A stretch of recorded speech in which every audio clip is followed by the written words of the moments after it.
Hi everybody, it's Steve Falcon here. Welcome to the Circle of Brilliance.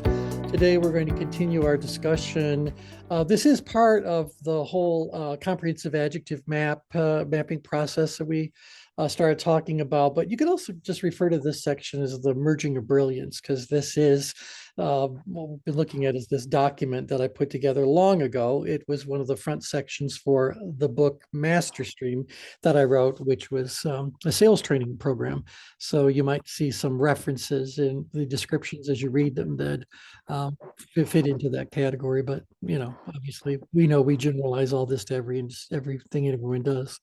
Anyway, anyone have any questions, comments before we jump back into it? No? All right. So we left off with Wyatt Woodsmall. Wyatt Woodsmall was the gentleman who put together all of the different meta programs, or what we would refer to as master programs. What are these patterns that people have in their approach to different aspects of life? So he came up with things like the Direction Master Program. Do you have a tendency, or are you programmed to look more towards the future? So forward facing, about gaining and growing and expanding, or are you someone who has been trained to move away from things?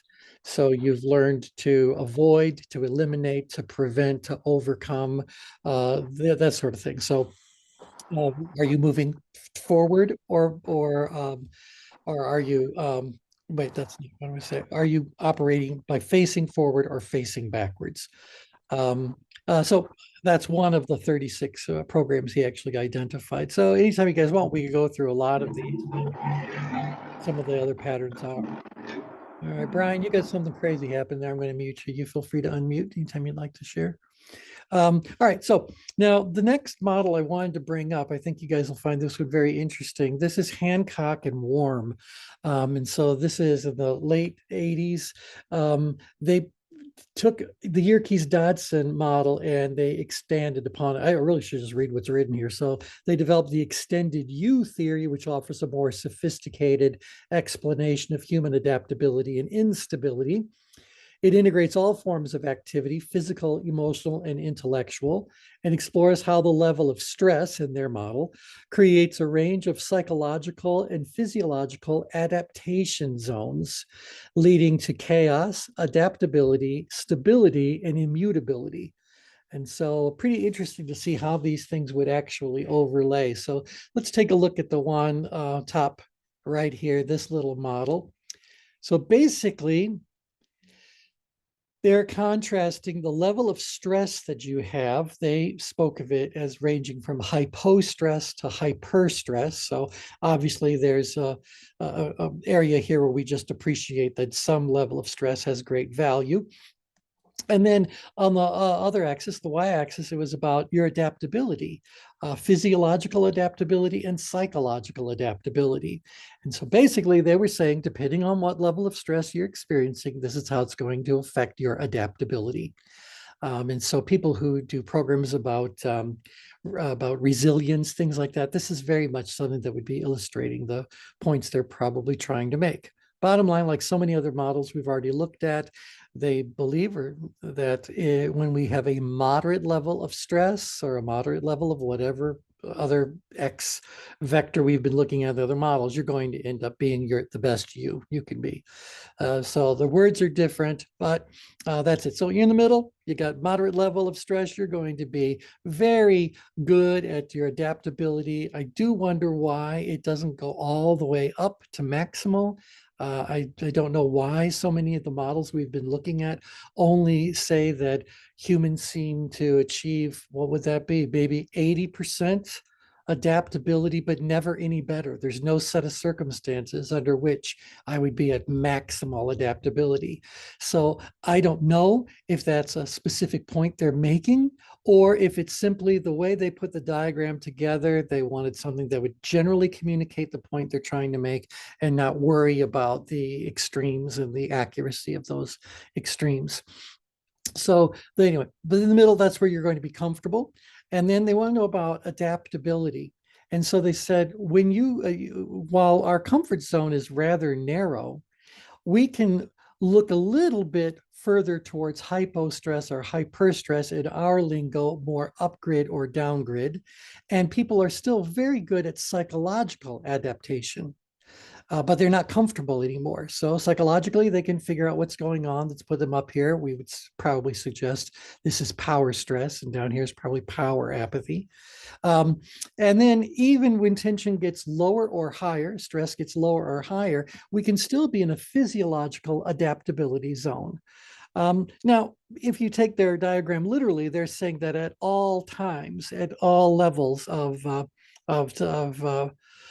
what do we say, observable tension that's between hypo and hyper, you can adapt physiologically. But they are suggesting that there is a lower level of stress and a higher level of stress during which you aren't even physiologically adaptable. And so, Brian, this is something I wanted to toss your way just to talk about this. So physiological adaptation is your body doing whatever it needs to do to adapt to whatever it is.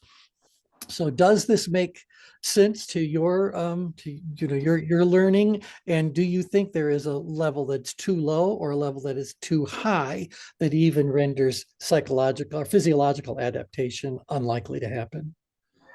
Yeah, it sounds plausible that we could have certain levels of physical adaptability. So like think about like when you go to the gym and work out, you work accordingly to whatever thresholds you built, and you can build that up over time.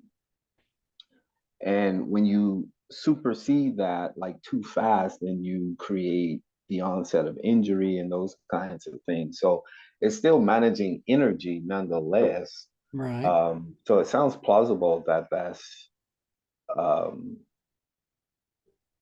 something that we do go through adaptability. Because I'm thinking Right. like even my travels as a young kid in different spaces as a highly sensitive person, movements and different things like that triggers certain things in me. So like I love water, but I don't like being on it.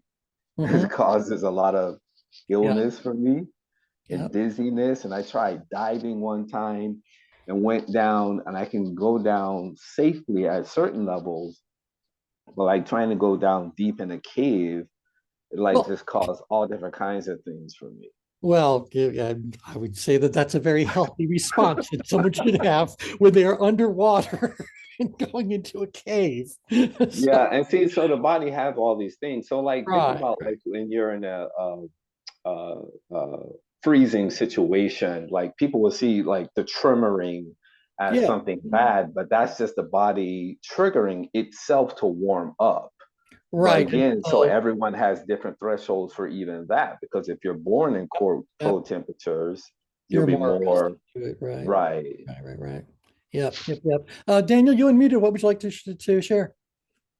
Yes, the way that I'm looking at this diagram is a bit from an engineering perspective, Yep. and just saying, there's a maximum. We say that, well, 0 to 12, and 12 is the maximum, and nobody goes there, right? Right. Right. Right. Or Right. they're in danger, Mm-hmm. right? Mm-hmm. Mm-hmm. Mm-hmm. Yep. I think what this is really saying is here's a 25% comfort zone, a Yep. 25% buffer. Yep. Yep. Yep. Yep. And your buffer and my buffer may be different because we have different experience and different, capacities. Mm-hmm. Mm-hmm. Mm-hmm. So that's how I would Yeah. No, I look think at it. that's To that's a as great well. observation. Yeah. Now these other two words that are up there, are the two occurrences of instability.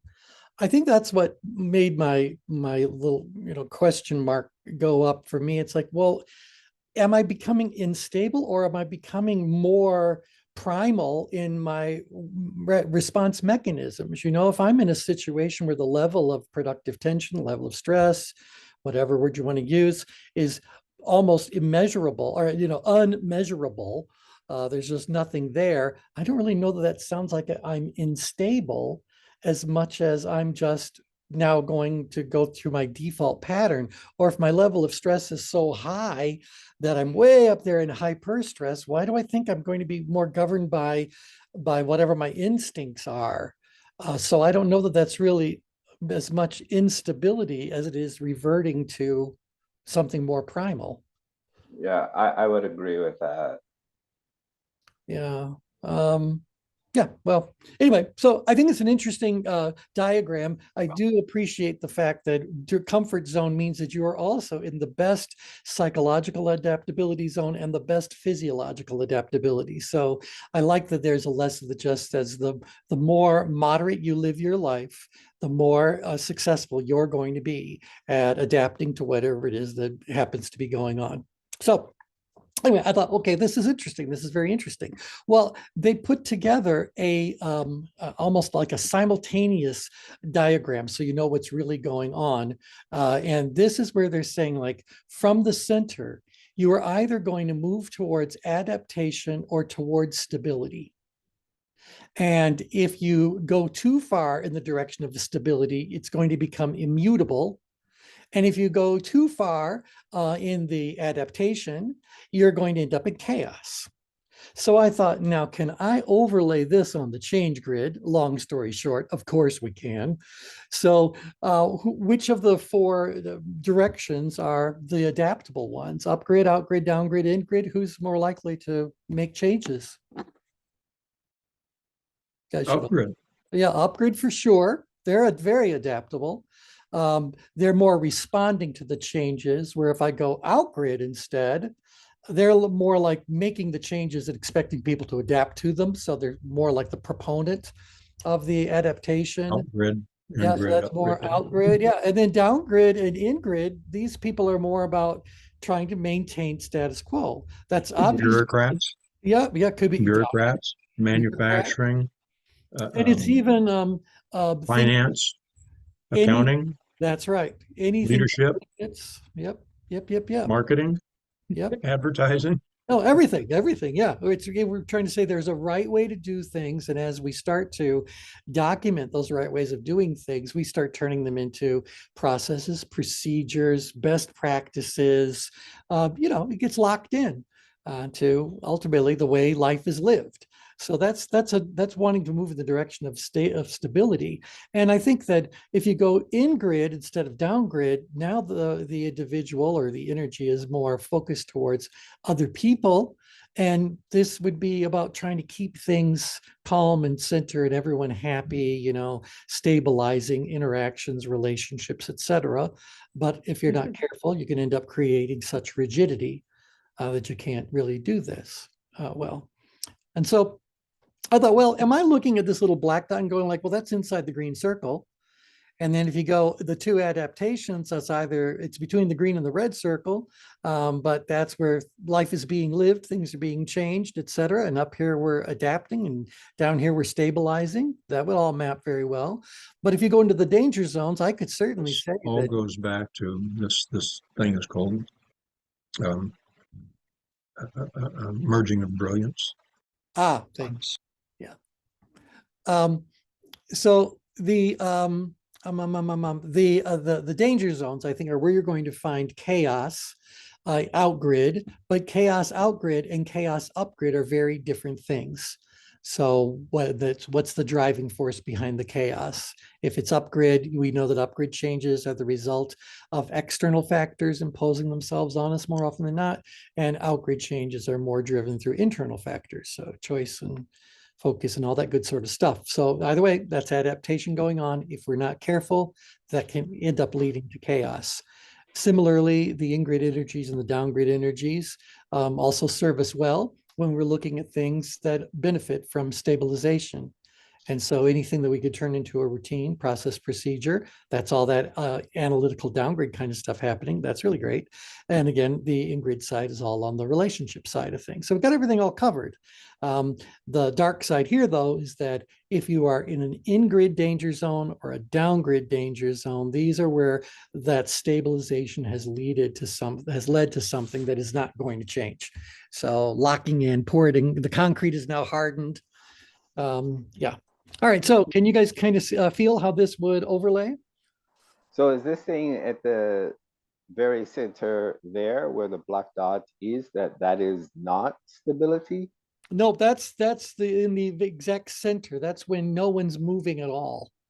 So Okay, that's why I was describing got it. this. For us, this would be the inside the green circle. Obviously, including the exact center PowerPoint, what's going on. Yeah, we can look at it. Okay, And then we move away in any direction.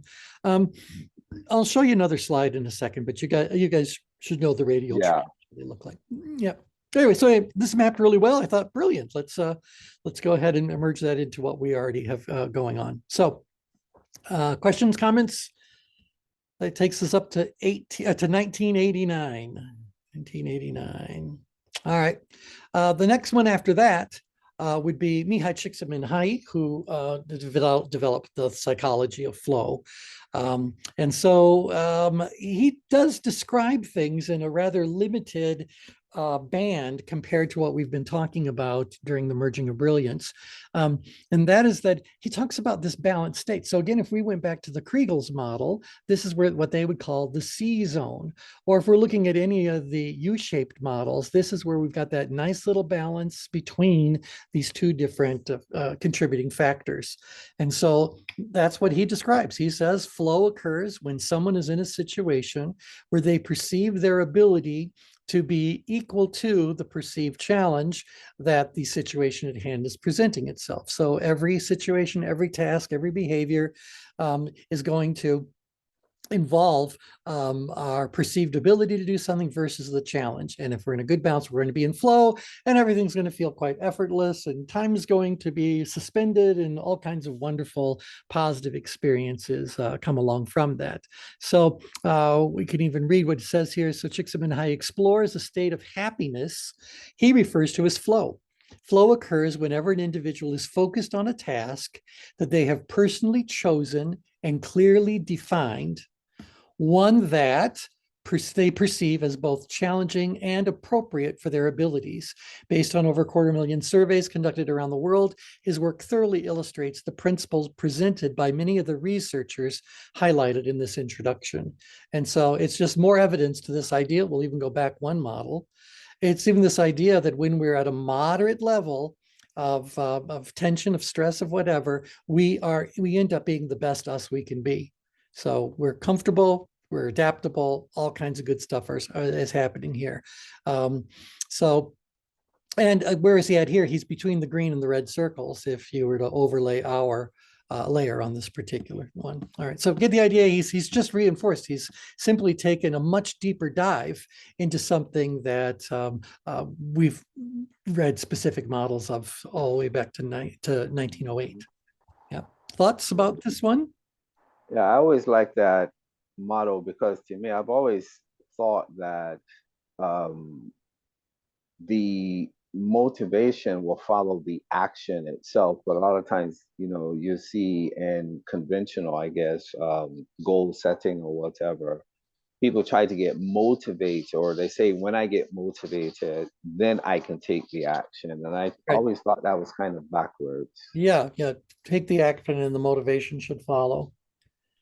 Yeah. And it's because motivation involves an emotional element to it. That's the whole emote sort of thing. It involves taking action. That's the whole motive as part of the whole thing. So, you got to go. Well, Dale Carnegie, way back when, had as one of his principles that if you act enthusiastic, you'll be enthusiastic. Mm-hmm. And so this idea that the brain really doesn't know the difference between a state that is real and a state that is vividly imagined. And if Mm-hmm. you can then picture yourself having all the confidence and all the whatever, all the motivation, well, you become motivated. And Mm-hmm. so if nothing else, it should prime the pump. So, Exactly. and Exactly. remember some of our discussions, we've said that there's something that's actually better than motivation when it comes to productivity. You guys remember that is? What's better than motivation when it comes to productivity? All right. It was discipline. So I've always Ah. said motivation is not someone's problem. Discipline is. If you really want to get people to be productive, you have to help them develop discipline because consistency is ultimately what's going to get you where you're going. Well, then the question comes, well, then where does discipline come from? Discipline comes from motivation. So Mm-hmm. we've always viewed motivation as being an indicator that discipline is being developed. Whether it's at the early stages or the later stages, even if they're just reading about something, are they stimulated to continue reading about it? If that, we could use the word motivated to apply there. They're motivated to do the next logical step in the process. Well, as we can maintain that motivation, we're developing new habits, new routines, new productive, and that's where discipline comes from. And I've always said to audiences, would you rather be operated on by a very motivated surgeon or a very disciplined surgeon? You pick. Yeah. Who do you want doing your taxes? Who do you want cutting your hair? Someone who's highly motivated or someone who's highly disciplined? Right. I want you to know your stuff. So there you go. Okay, anyway, that's Csikszentmihalyi. It is true that he does say that at a certain point in time, that the flow is something that can become overwhelming. We describe that as in the danger zone. That flow can become a tsunami, and it can be very destructive to you and everyone around you. All right, let's go up to 2002, which I know on the one hand sounds so recent, and then you realize, no, that's 21 years ago. What's happening? So Hancock and Weaver, the topic of temporal distortions under extreme stress is representative of state of the science thinking about human behavior. Yeah, state of the science 21 years ago. Here, Hancock and Weaver propose that as our level of stress increases, our perception of the passage of time becomes distorted. And as it does so, the number of things we can pay attention to is compromised, leading to load shedding. So I've said, because this is part of fun, I'm not entirely sure how this fits in, nor how useful its integration would prove to be in the world of professional sales, but it does make you think, and thinking is what has made MasterStream what it is today. So now, just so you guys can see this, while it doesn't really have so much of an application in sales, it certainly has an application in work that we're doing with our clients, whether it's consulting or coaching or counseling, whatever you happen to be doing. The more stressed out they are, the more jumbled up their perception of time is going to be. So sidereal time is the actual, methodical, whatever, routine clicking away of time, at least how we've chosen to measure it. Well, perceived time has jumps. Sometimes it can match sidereal time, and sometimes things happen very quickly, and sometimes things are very long and drawn out. You've heard things about your life passes before your eyes, or having a flash recollection of something. So this whole time passage can feel very different, very unusual. Obviously sidereal time is still running the day, but it's the perception of that time. Do you guys agree that as our level of stress becomes more and more aggravated, that our concept of the passage of time becomes impacted? Yes. Yeah, and so again, if we're talking about this from a consulting or coaching prospect or perspective, it's important to wonder, well, does that matter? Why is it problematic that our clients have a distorted perception of time? Why is it to their advantage if we can help them reconnect with sidereal time? So, yeah, any thoughts about that? Why is it a problematic thing, or why is it a good thing, depending on which scale you're looking at?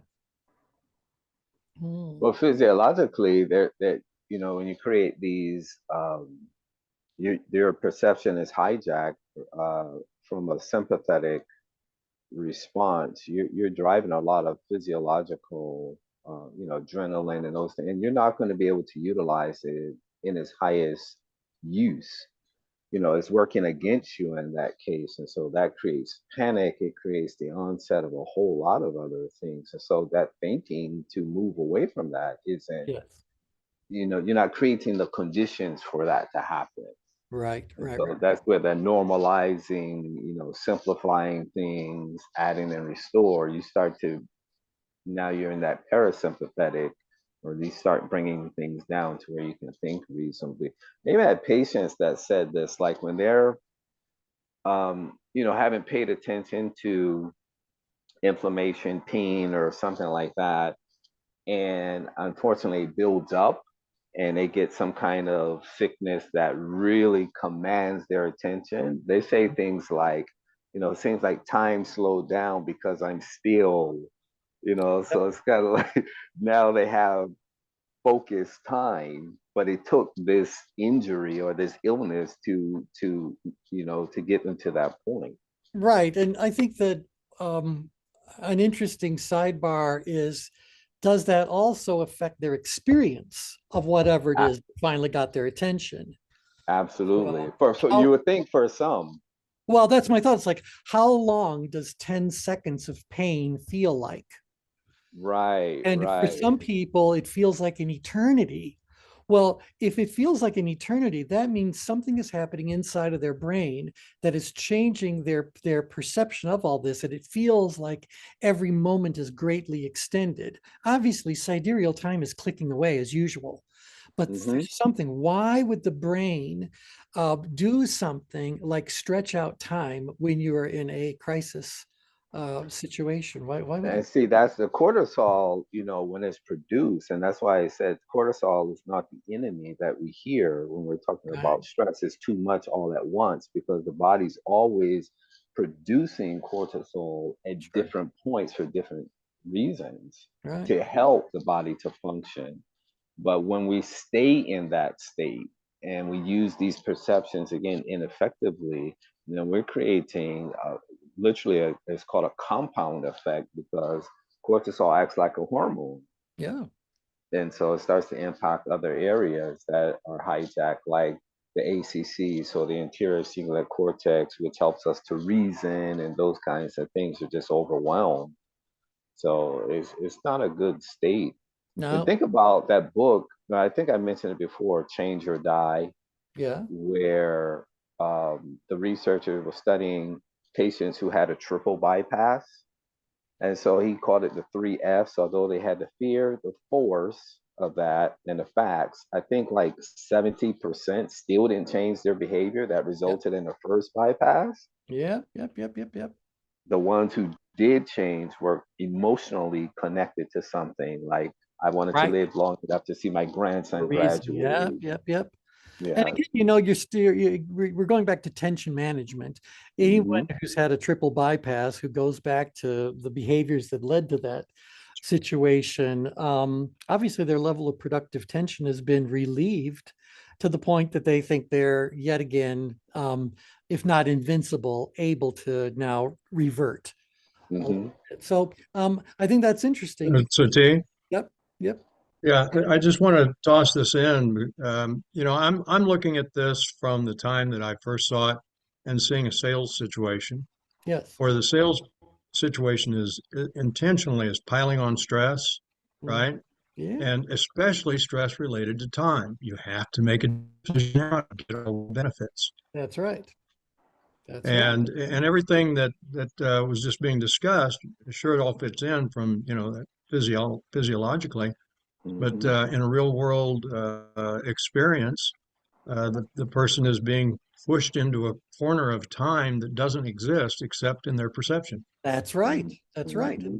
And that's where I have to say, like, well, we need to have enough of this energy for people to pay attention to something. And obviously, if it's a sales situation, I'm hoping I'm selling them something that they either genuinely need, they've got a problem that I can help them solve, or an opportunity I can help them seize. I mean, we want to make sure that there's great benefit to them. But if they're too stressed out about it, how does that affect their ability to make that decision? Well, that gets up to this little top part.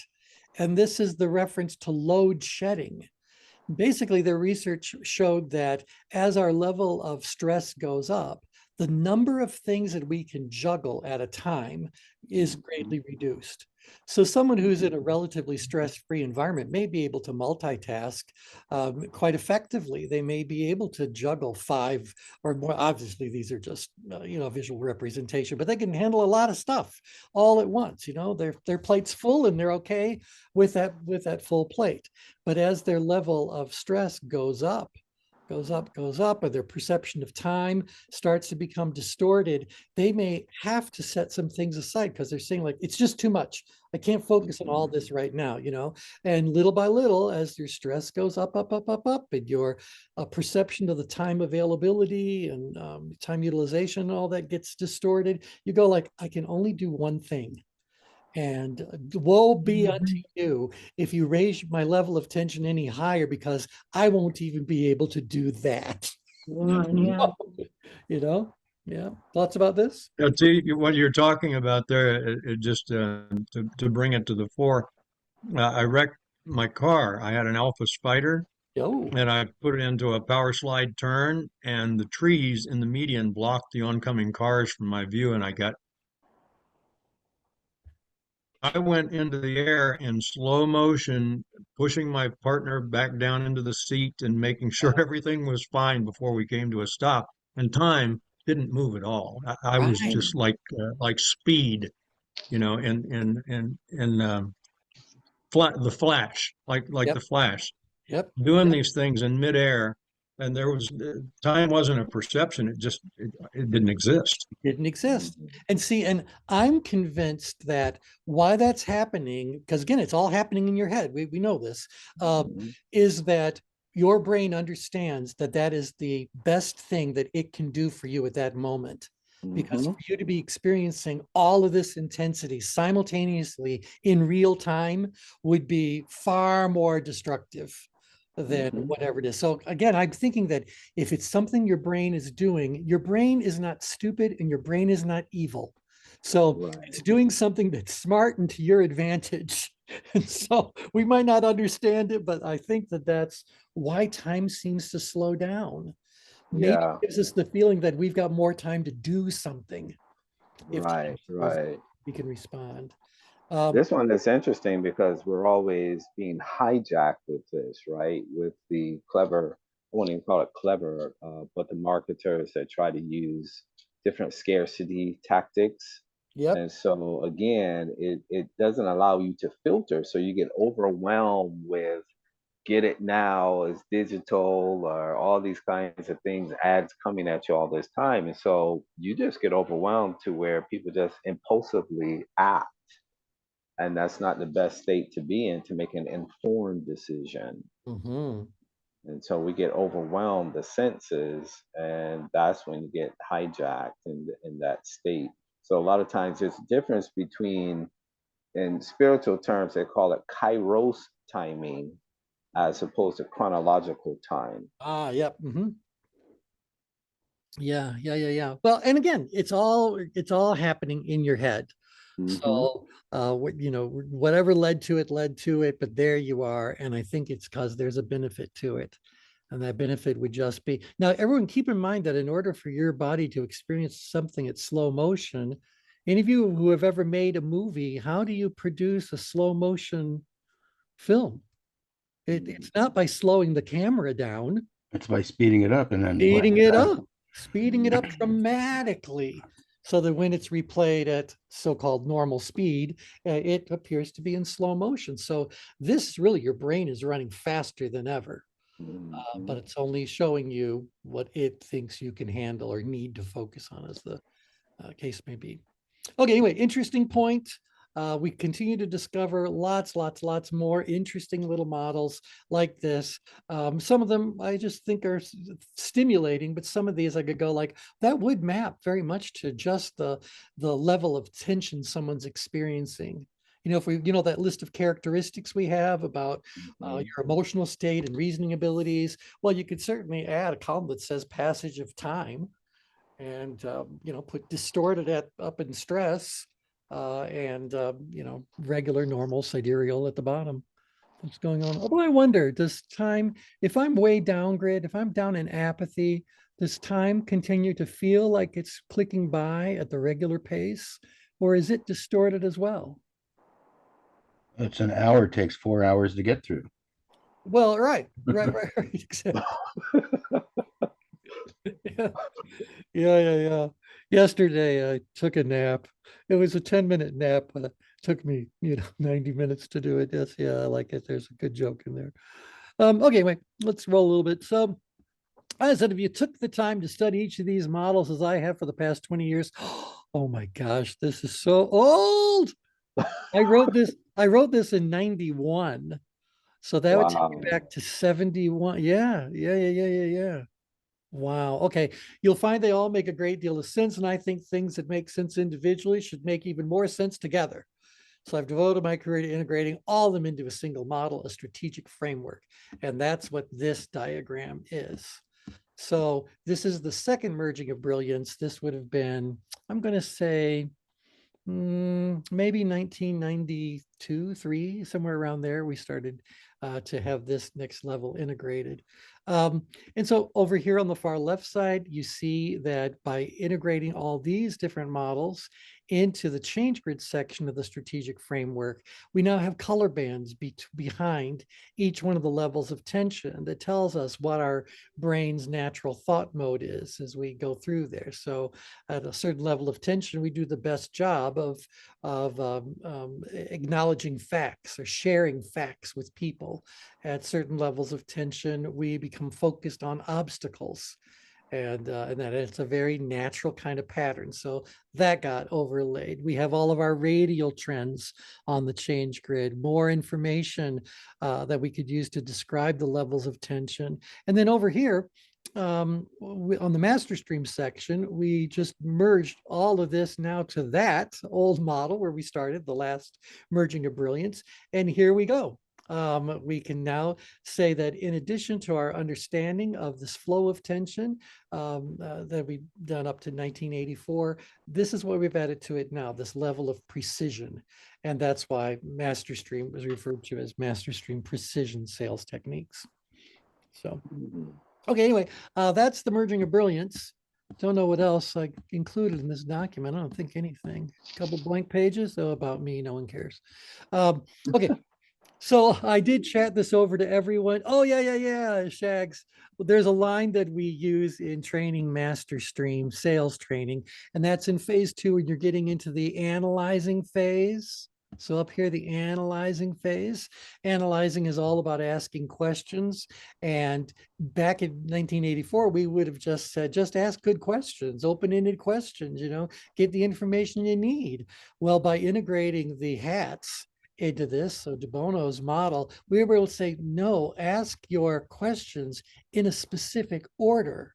And that order for the colors ends up being white, green, black, red.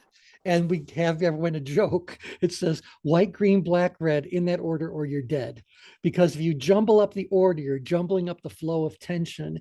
And instead of being able to get that level of tension all the way up to that threshold of activation, you could have, plumped it anywhere, disrupting the proper flow of tension for that change process to occur. So we said, ask current situation, desired situation, then obstacles, then get their feelings and hunches and intuitions brought into that. While we're asking questions, we don't really ask questions of the blue, so that's about control, or the yellow, that's the solutions side of things. And so, yeah, solutions belong in phase 3. That's what color this one all is. Anytime we want, we can go through the whole color bands and the flow of tension in the change process whenever you guys want. All right, interesting. That would be very interesting to do, actually. Yeah. Well, I think so, because again, here's what I've been reading as of late. There's a gap between, I forget who wrote it, but they're saying there's a gap between theory and practice in business. And in business, they need some kind of protocol or standard of implementation, just like every other industry. Right. And you don't have that. You just have, different trends and management trends, leadership trends. And so people are bouncing all over the place, but it's not going to work effectively, being that there's 5 generations for the first time in the workforce. Well, that's true. So, Yep. Well, and that's why when we were, when you actually teach this as a sales training program or an influencing skills program, you really do have to talk about what you're trying to accomplish at a given moment point inside of the discussion you're having with somebody. And so, like, for example, phase 1 here, that's the connecting phase. Well, the connecting phase is all about you getting to know them and them getting to know you. It's more the social exchanges that occur before you get down to the business at hand. So this is all pleasantries and all that good sort of stuff. Well, we wanted people to understand that there is an ideal destination, that it's not time to move on to business until their level of productive tension has been lowered down to power apathy. So we would talk about how you go about doing this and what happens if you don't. So what happens if you walk in on a sales call, your prospect's level of tension is already up in power, stress, and stress, and you immediately say, buy this. You've had no social interaction whatsoever. If you just jump right past connecting, what's that going to happen? So same thing, Brian, you're a physician. When you walk in to examine a patient, if the first words out of your mouth is take off your clothing, I'm going to believe you're going to get some resistance, you know? There's got to be some pleasantries. There's got to be some trust building. There's got to be, you know, some kind of an exchange on which to do the real work. Yeah. All right. So that's, yeah. So we say, well, there's a way to do that energetically. So we have a whole protocol, step by step. This is exactly what you do and the order in which you do it. And the protocol even has lots of flexibility, because one of the rules that's governing the use of the protocol is that any step or series of steps can be skipped as long as the steps that are performed stay in the order given. And any step can be as long or as short as the situation at hand requires. So depending on where you are in the relationship building phase, you may spend an amazing amount of time on that connecting phase. Like, let's say it's someone that you've worked with so often that there's a strong friendship element to it, which is what I feel with all of you guys. So if you're calling up because you got a coaching session scheduled at the stage of our relationship, it wouldn't be at all unusual for us to just have some social, you know, interpersonal conversation for 10 or 15 minutes before we get down to, now, why did you call? What do you want? You know, so, you know, this is a normal thing that happens. And then you guys know that when we talk about getting down to any kind of specific business discussion, we want to follow that path of self-discovery. So it's going to be white, green, black, red. Now, yeah, if it's a coaching situation, I might go white, green, black, then yellow, red, because I'd like to know what they've been doing up to now and how effectively that stuff has been working. Although I could build a case that that actually belongs in current situation. My favorite part of the whole process, learning it, so what 2008, 2009, Yeah. was to find their pain point and keep pushing at it. Keep pushing at it. That's I know right. yeah, That's what you need, because here's threshold of activation. Yeah. one of the little rules in the sales training program. And for those who don't know, the vast majority of our business's success has come in our sales training work. I mean, that's the lion's share of the revenue stream over the entire course of this company. It's going to come from sales training. So that's why we know the most about how this all applies to sales. But obviously, you can generalize it to leadership and you know, just running your own life and all kinds of things, because the principles are universal. But that was that. And one of the things that I had to say to audiences early on was that if you want to become a better tension manager, you've got to get comfortable watching other people be uncomfortable, because it is their discomfort that is compelling them to pay attention to whatever's going on and move forward. If you take away that tension, which, by the way, said how'd they get it? The answer is nature is the one who gave it to it. Nature is always on a sales call with you, and so nature is telling them to pay attention. Now, what happens if you say, like, now don't worry about everything, we can take care of everything, let's just, you know, let's just think positively, blah, blah, blah. All right, that's happening because the sales representative or the therapist or the whatever is uncomfortable watching someone be uncomfortable. We have to become better at becoming comfortable watching other people be uncomfortable. Now, notice I didn't say in severe distress, you know, at death's door. I'm not being extreme with the whole thing. I'm saying that we have to become comfortable watching people be uncomfortable. So, Brian, what do you how effective would a doctor be if they immediately took away people's discomfort, whether it's physically, emotionally? What happens if I take away your discomfort? Not very effective at all. In fact, in emergency room, you're trained to treat what's called presenting symptoms. That's why sometimes people go to emergency room situation and they leave having not all things addressed because you just take care of the most urgent or Right. emergent ones, and That's right. then you follow up with your primary care, whomever.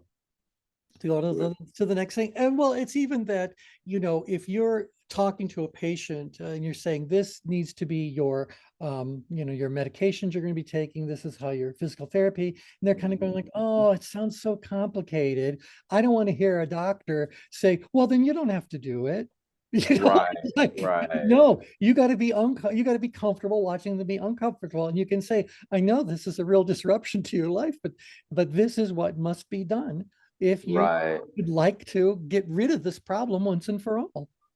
I like what The kidney Shags was just stones. talking about in terms of the pushing through these pain points, because the way that I see it and why I'm fascinated with this part here, I think we can solve a lot of health problems in the workplace and in schools. Those are two, experiences in the human experience where we spend a lot of time, is dedicated to those things. And I don't think, again, from a cultural design in terms of well-being, that organizations even think about that aspect and how they are, creating sickness by through their policies or some structural things. So I think some of the health crises can be solved within these organizations, if we learn how to work more effectively and efficiently.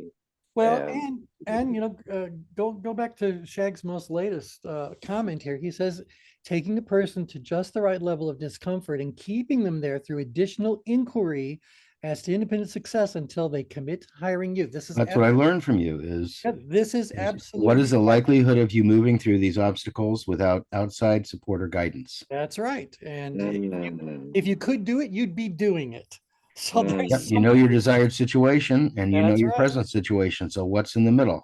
That's right. That's right. What are wow. the Obstacles. obstacles? And so, Brian, to your illustration there, I think that it's one thing for someone to, while working with the patient, to recognize they're in discomfort and allow that discomfort to continue. It's another thing to Mhm. recognize that the level of discomfort they're currently experiencing isn't producing the behavioral changes that need to be made, in which Right, case they're not uncomfortable enough.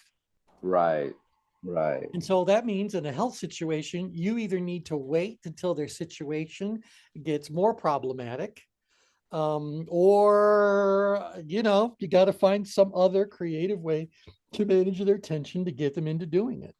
right. Exactly. Yeah.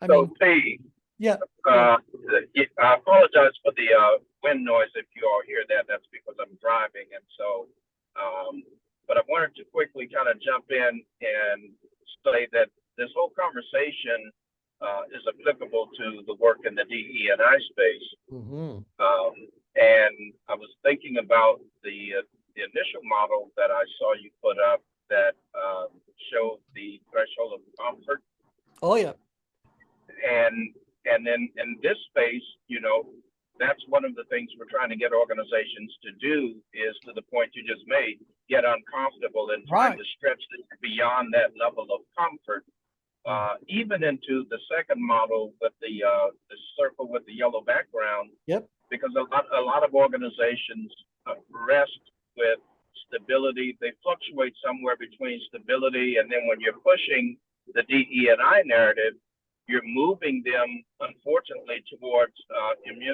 immutability, Immutability. as Yeah. opposed to, right. And we're trying to really get them in that northeast quadrant of that model, which the model calls it chaos. But obviously, when you talk about diversity, that's what's going to happen. hmm And Brian talked about generational differences. The model that we use that talks about all of this is one that was done by two psychologists, Merton Loden and Judy Rossner, and they call it the 4 layers of diversity. Mm, And so, and it looks like the target symbol, and the bullseye of that model is personality and our individuality. But then there are 3 other layers, which a lot of folks don't think about when we think about the DE&I space. we're just getting folks to be able to think about what Brian talked about around generational differences in the workplace. But that fourth layer of their model talks about organizational dimensions of diversity. And so you may have one department, or even you talked about sales, right? So those who work in sales may have some issues and concerns about people who are in non-sales producing parts of the business in terms of value, right? And so all of this is really coming together for me. I hate that I'm in the car and I can't come off mic too much, but I really, really enjoyed this conversation. I'm And I'll so have to glad. have a sidebar with you. Yeah, anytime you'd like. Anytime you'd like. Yeah, yeah. No, I do think it's interesting. And again, my goal in doing this little section of the program was so you guys could understand a little bit more. I'm trying to get this recentered again. Could understand a little bit more about where all this came from, and recognize that even at all this stuff that we've integrated, and we've only touched upon a handful of the models that have been integrated, there's still stuff we seem to be stumbling across on a weekly basis. Right? You guys are often sending me this model or that model, and the question is always, does it overlay? And you guys know sometimes it overlays on the change grid, and sometimes it overlays on the master stream. It really depends on, well, what the model is really attempting to do. Okay, so what we'll do next time is start getting into some specific adjectives and see if we can determine the energies of those adjectives experience. Oh, by the way, someone noticed that there's a lot of layers of the change grid that aren't even shown here. Those layers would be layers that we uniquely created, or for whatever reason, I didn't feel like that type, like, how we've got that one layer of the change grid that divides it into the 8 different roles someone can take. So are you the advocator? Are you the motivator? Well, to me, that's just a 4-type personality profile with looking at the in-betweens. So, if you're half driver and half expressive, well, what are you? Well, one model says, well, you're the influencer. Okay, I can't argue with that. If you're halfway between driven and expressive, you would make a really good influencer. So, yeah. So T, as you were putting these models together and you're going through them, have you found in your historical analyses that there are some that really have like just straightforward wisdom? They're Oh, yeah. not based on trends and all this kind of, because it seems like we keep moving further and further away from the humanity aspect of No, you're things. right. And I think there are some wisdom in some of these, you know, uh, old wisdom that just isn't applied because we just moved away from it, or we're trying to add too much to it and it doesn't work. But the Well, things that are based on, this simple common sense seems to be missing in today's yeah. time. We go for the Well, extreme, I think that the real issue is one of money. So the Mm, subjects that we'd like to say, we really want to do a deep dive into the center of the change grid and talk about how that affects somebody and what they're able to do because of really cultivating that balance-centered kind of approach. There is a certain audience for that, but the audience for that is tiny compared to mm, an audience who's trying to just move people further outgrid or trying to resurrect people that are too far downgrid, whatever language they put to it. So I think it really is a matter of the models we're able to find were models that they were able to fund. Someone had to pay mm, for this research to be done. And usually it's because they had a hypothesis that they felt had some value in it. So, they're trying to find a missing link or trying to answer an unanswered question or whatever. I mean, that's all fine. But I promise you, if there was no money in it, they would not have received the grants to do the work. And how are they going to monetize it afterwards? So interesting. I think that's the Very problem. interesting. I can show you a lot of models that would resonate with the center of the change grid, but they're not coming out of academia. They're not coming out of that kind of world. They're coming out of different psycho-spiritual, um, yeah, sort of thoughts. Like, But see, that's any group. interesting because it seems like people want to get to that point eventually, Do but they? it's staved off and until some future, stage in life with that enlightenment or this wanting the enlightenment. And that's what these, like, there's now centers for people who become addicted to ayahuasca.